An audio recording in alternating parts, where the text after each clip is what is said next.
Hi, my name is Jeff Anderson. I'm a writer for EQ Magazine, and I also produce some of these videos that you've been watching. Today's going to be a little different. Instead of me interviewing somebody in the music business, I'm going to be interviewed. And what we're going to do is take a tour of my home studio. The name is Sound Logic LLC.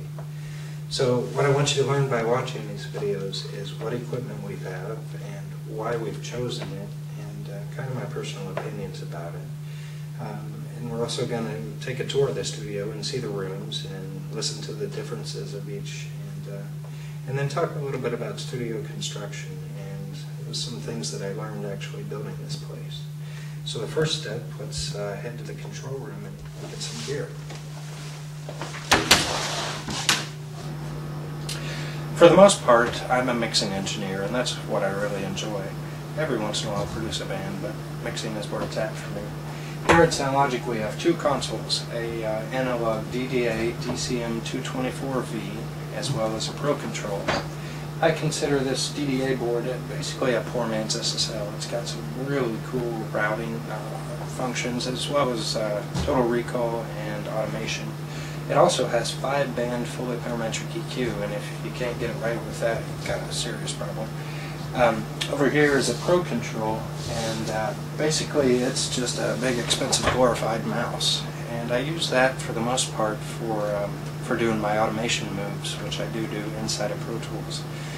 The way that I work has really changed over the past year because of one piece of equipment. It's called a Dangerous Music 2-bus, and basically it's a 16 by 2 summing mixer.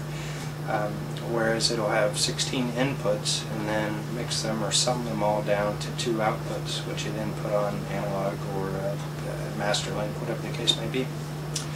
And so because of this, I'm doing a lot of my mixing inside of Pro Tools, and the main benefit is so that I can have full recall over my mixes, whereas I can close the session, move to something else, work on that for a while, and then click the mouse and have my original session back up without patching and setting EQ points on the analog board and all of that stuff.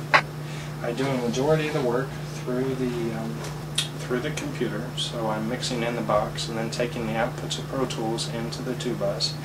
However, there are times that in addition to that I'm also using the analog console and taking the stereo outs of the analog console also into the 2-bus, and then everything from the 2-bus is summed down to 2 channels, and that's it. That's my mix.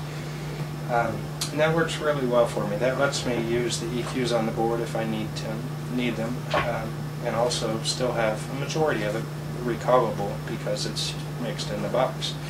There are also times, since everything is on my patch bay, I can take the outputs of Pro Tools and send them to a really cool compressor, and then the outputs of the compressor into the 2-bus. And same principle as using the mixing board. It lets me use the external gear and still, for the most part, be able to recall my mixes, which is where it's at.